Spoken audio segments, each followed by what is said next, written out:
police stopped him for acting suspiciously. They ignored the badge in his wallet, mocked his silence, and dismissed him as just another eccentric in a uniform pretending to be above the law. But 5 minutes later, everything changed. The Royal Regiment arrived, and in that moment, it became clear. He wasn't just some stranger. They had just detained a Coldstream Guard. Before we show you what happened next, let us know in the comments where you're watching from, and if you believe tradition still holds value. Don't forget to subscribe. Now, let's get into it. The evening air hung thick with the scent of London's autumn leaves as Sergeant Noah Redgrave stood perfectly still outside the Royal Ballet Academy. His posture was immaculate, shoulders squared, hands clasped behind his back, eyes fixed on the ornate entrance doors. To the casual observer, he might have seemed like a statue, but those who knew the ways of the guards would recognize the subtle signs of alertness, the slight tilt of his head, the way his eyes tracked movement without his head turning, the controlled breathing that spoke of years of discipline. Noah had been standing there for exactly 17 minutes, waiting for his 8-year-old niece Emma to finish her ballet recital. The performance had run longer than expected, but patience was a virtue he'd mastered long ago. After 12 years of guarding Buckingham Palace, where tourists would prod, poke, and photograph him for hours on end, waiting for a little girl to finish her pirouettes was child's play. The street was quiet except for the distant hum of London traffic and the occasional note of classical music that drifted from the studio. A few parents milled about, some checking their phones, others chatting in small groups. Noah remained motionless, his dark suit pressed to perfection, his bearing unmistakably military despite being in civilian clothes. It was PC Rebecca Morgan who first noticed him. She and her partner, PC James Dawson, had been patrolling the area following reports of suspicious activity near several upscale establishments. A call had come in about a strange man standing outside the ballet studio, and they'd been dispatched to investigate. "Look at him," Morgan muttered to Dawson as they approached from across the street. "He's been standing in exactly the same position for 20 minutes. That's not normal behavior." Dawson squinted through the dim light. "Maybe he's just waiting for someone. People don't wait like that. Look at his posture, it's like he's at attention. And he hasn't moved a muscle. That's military bearing. But what's a soldier doing lurking outside a children's ballet class?" The two officers crossed the street with purpose, their boots clicking against the pavement. Morgan's hand instinctively moved to her radio, while Dawson positioned himself slightly to Noah's left, creating a tactical formation they'd practiced countless times. "Sir," Morgan called out, her voice carrying the authority that came from 5 years on the force. "We've had reports of a suspicious individual loitering near this building. Mind telling us what you're doing here?" Noah's response was immediate, but measured. He didn't turn his head, didn't shift his stance, didn't show any sign of surprise or alarm. His voice, when it came, was steady and calm, with the clipped precision of someone accustomed to giving reports. "Waiting for my niece, officer. Ballet recital." The simplicity of his answer should have been reassuring, but something about his absolute stillness unnerved both officers. Morgan had dealt with all manner of suspects: nervous teenagers, aggressive drunks, smooth-talking con artists, but she'd never encountered someone who could remain so perfectly motionless while being questioned. "You're standing like you're on parade," she said, stepping closer. "No one stands that still unless they're hiding something. I'm going to need to see some identification, please." For the first time, Noah moved. The motion was deliberate, controlled, and somehow more unsettling than his stillness had been. He reached into his jacket with his right hand, while keeping his left behind his back, producing a black leather wallet with the same precision he might have used to present his rifle for inspection. "Here we are," he said quietly, extending his military ID card along with his civilian identification. Morgan examined the cards under the streetlight. The military ID showed a younger Noah in full dress uniform, but the bearing was identical. Same straight spine, the same steady gaze, the same sense of absolute composure. The civilian ID confirmed his name: Noah Marcus Redgrave, age 34, address in Pimlico, Coldstream Guards. She read aloud, "Your active duty, retired last month." Noah replied, 12 years of service." By now, a small crowd had begun to gather. Parents from the ballet studio had noticed the police presence and were whispering among themselves. A few had their phones out, though whether they were calling someone or recording Noah couldn't tell. The attention made him uncomfortable, but he gave no outward sign of his discomfort. 12 years, Dawson repeated, his tone slightly more respectful now. That's a good stretch. What did you do in the guards? Ceremonial duties primarily, Noah answered. Buckingham Palace, Windsor Castle, state occasions, 2 tours in Afghanistan between 2019 and 2021. The mention of combat service should have changed the dynamic. But Morgan seemed determined to press forward. There was something about Noah's absolute calm that struck her as unnatural, even suspicious. Right, well, we've still got to follow up on these reports, she said, her voice becoming more official. Several people called in about someone casing the building, standing perfectly still for extended periods, never going inside, never speaking to anyone. You can understand why that might raise concerns. Noah's jaw tightened almost imperceptibly. After years of enduring tourists who treated him like a curiosity, who would wave hands in front of his face and make jokes about his stillness, he'd thought his civilian life would be different. But here he was being questioned for the very discipline that had been drilled into him since his first day of training. I understand your concerns, officer, he said carefully, but I assure you, I'm simply waiting for my niece. The recital was scheduled to end at 7:30, but it appears to be running late, and you've been standing here for how long? Morgan pressed. Approximately 25 minutes. In exactly the same position, yes, without moving. Without moving. The exchange was beginning to attract more attention. Several parents had moved closer, and Noah could see Emma's teacher, Miss Patterson, peering through the studio window. With concern, the situation was escalating in a way that made him deeply uncomfortable. Not for himself, but for the potential embarrassment it might cause his niece. Inside the studio, 80-year-old Emma Redgrave was just finishing her solo performance, a delicate piece that had required months of practice. She'd been nervous about it all week, but knowing that Uncle Noah would be waiting for her afterward had given her confidence. He'd promised to be there when she came out, and Uncle Noah always kept his promises, as she took her bow to polite applause from the other parents. Emma caught a glimpse of flashing lights through the window. Blue lights, police lights. Her heart began to race, not from the performance but from worry. Was something wrong? Was Uncle Noah okay? Outside, the situation was becoming more tense. Morgan had called for backup, not because she felt threatened, but because the growing crowd was making her nervous. Noah's absolute stillness, which had initially seemed suspicious, was now beginning to seem almost supernatural. How could anyone stand so perfectly still for so long? Look, mate, Dawson said, trying to take a softer approach. We appreciate your service, we really do. But you've got to understand how this looks. You're standing here like you're guarding the crown jewels, and it's making people nervous. I'm simply waiting for my niece, Noah repeated, his voice never wavering. She's 8 years old. Her name is Emma. She's performing in the recital. Right, but why are you standing like that? Can't you just lean against the wall or something? Sit on the bench over there.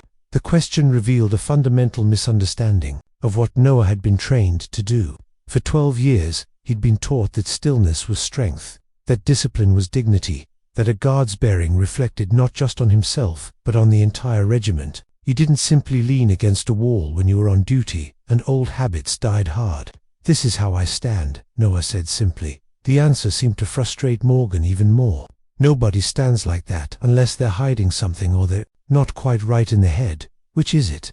The insult hit home, though Noah's expression didn't change. He'd heard worse from tourists, from protesters, from people who thought that standing guard was somehow beneath real soldiers. But hearing it from a police officer, someone who was supposed to understand duty and service, stung more than he cared to admit.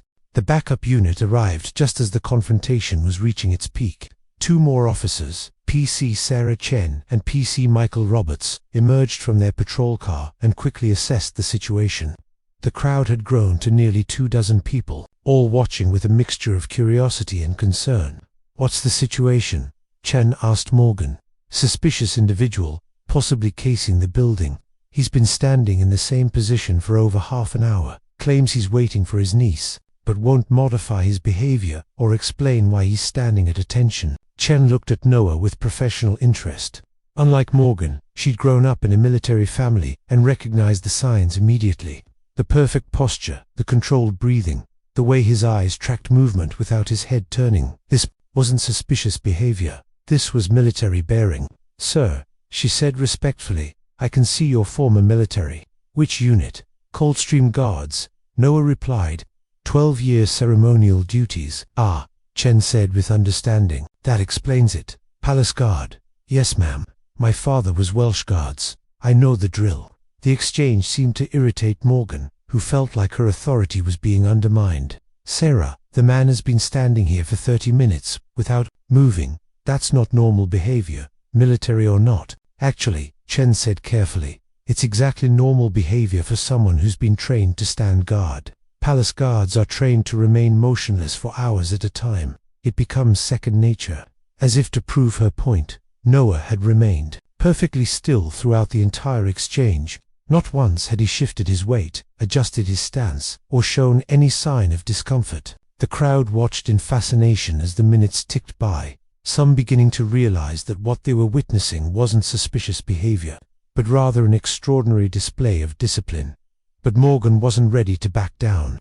"I don't care what his training was, he's making people nervous, and I have a duty to investigate. Sir, I'm going to need you to come with us for questioning." The words had barely left Morgan's mouth when a new sound cut through the evening air. The rhythmic thud of military boots on pavement. At first, it was barely audible, a distant echo that seemed to come from everywhere and nowhere. But as the seconds passed, it grew louder, more distinct, more purposeful. The crowd turned toward the sound, and what they saw made several people gasp. Coming down the street in perfect formation was a full squad of Coldstream Guards, their red tunics and bearskin caps unmistakable even in the dim light.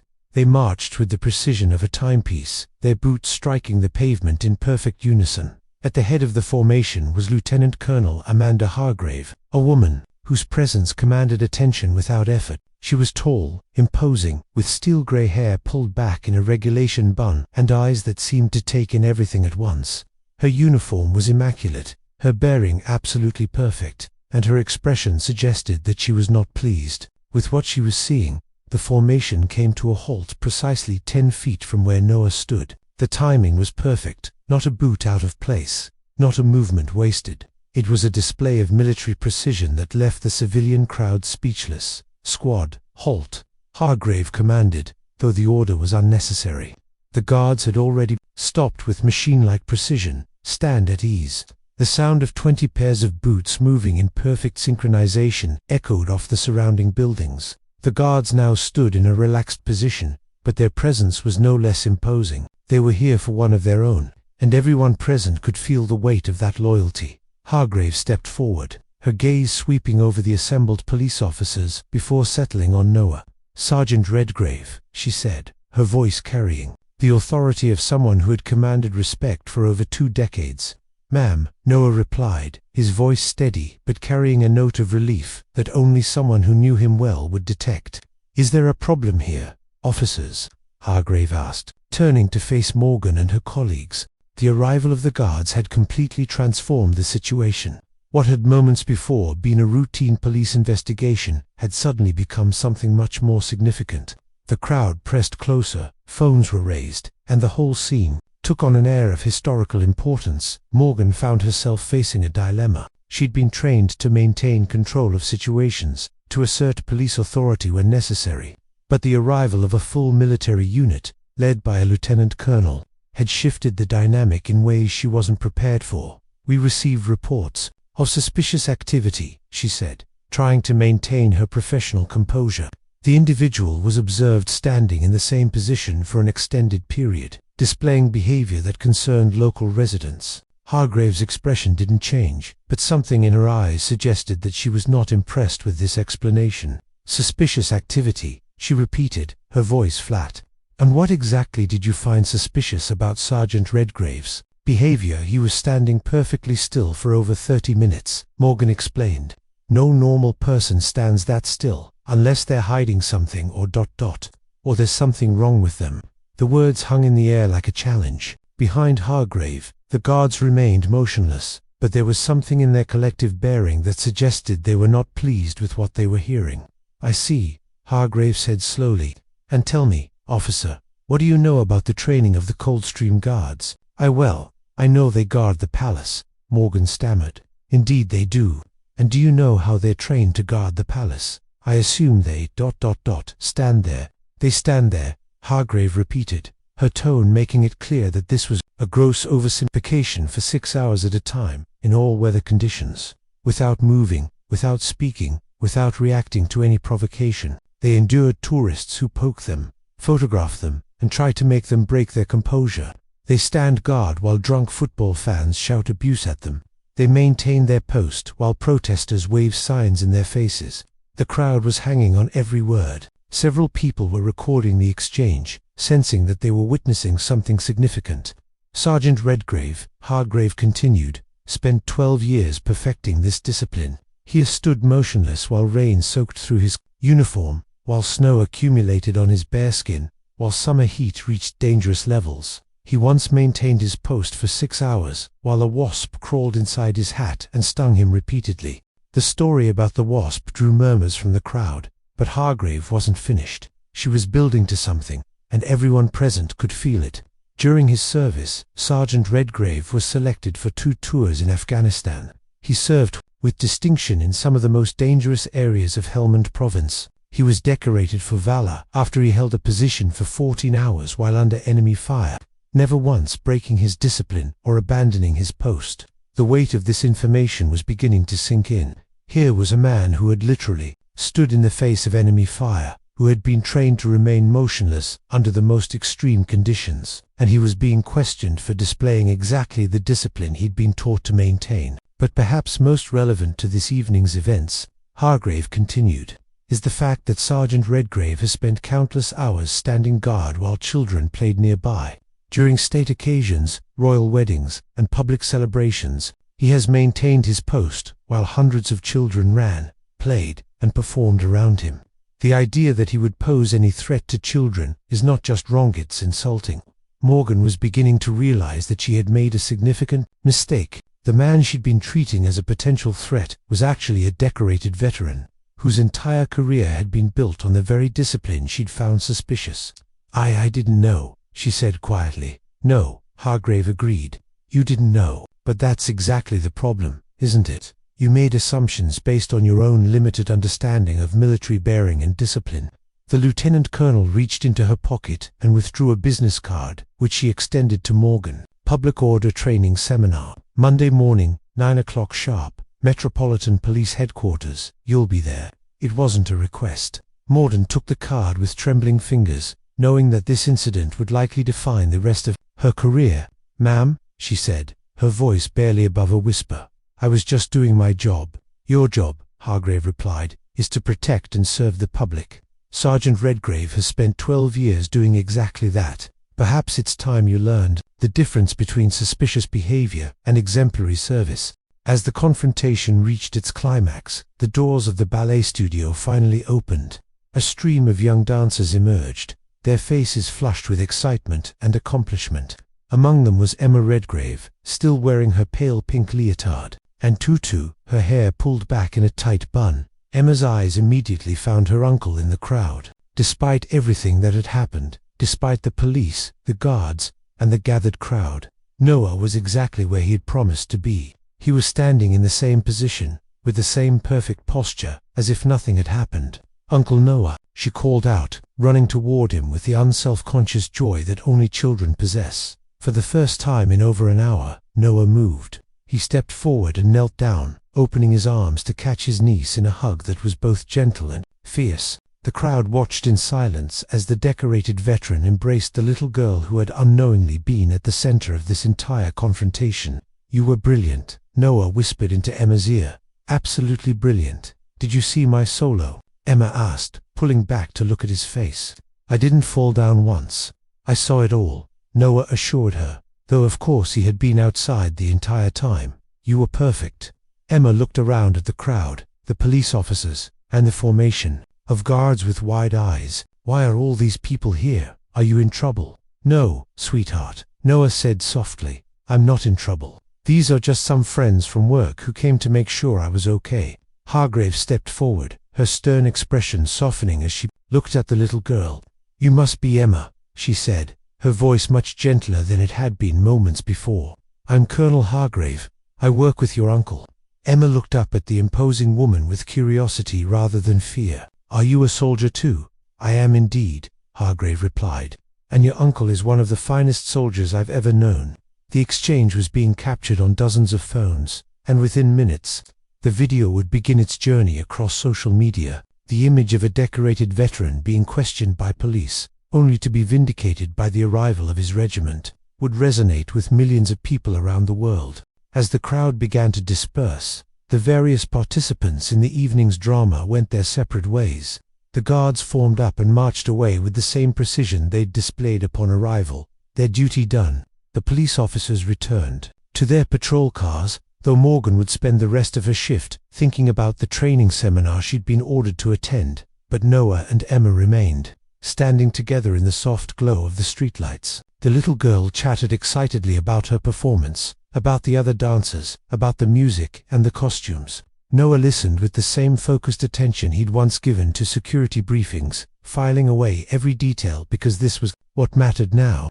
"Uncle Noah," Emma said as they began walking toward the car, "why do you stand so still all the time?"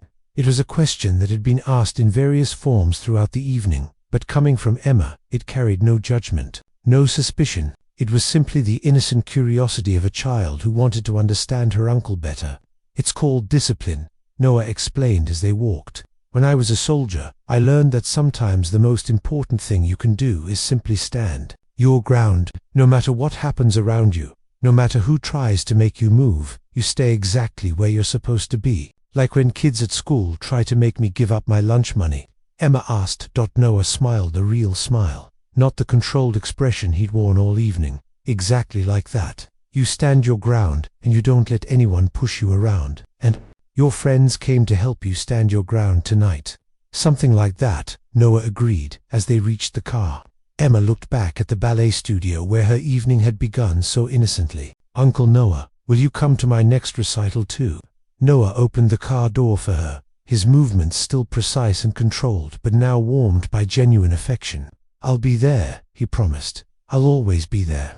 And as they drove away through the London streets, Noah reflected on the evening's events. He'd been trained to stand guard against external threats, to protect what was valuable from those who would harm it.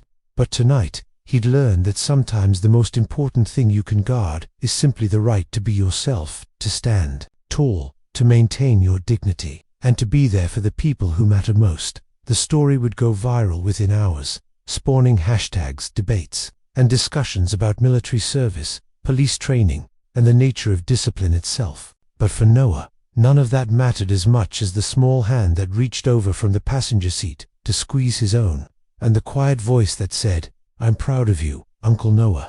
Sometimes, that's all the validation a soldier needs.